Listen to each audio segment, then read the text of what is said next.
আরে আজ তো অনেক রাত হয়ে গেছে আর খুব ক্ষুধাও পেয়েছে।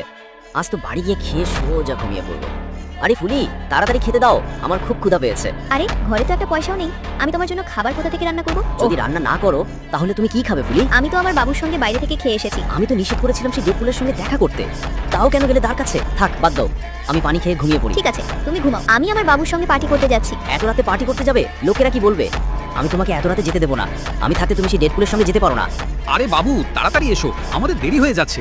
আমি এখন আর তোমার সঙ্গে থাকতে চাই না, আমি এখন সবসময় আমার বাবুর সঙ্গেই থাকবো।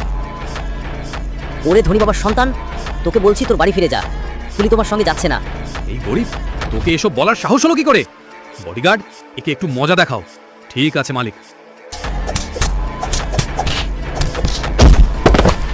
আরে না, আমাকে ছেড়ে যেও না ফুলি। ও হাল্লা, আমাদের গরিবদের বানালে কেন, যখন সবকিছু শুধু ধনীদেরই দিলে? বন্ধুরা, যদি তোমরা আমাকে সাহায্য করতে চাও তাহলে পরের পর্বের জন্য সাবস্ক্রাইব করে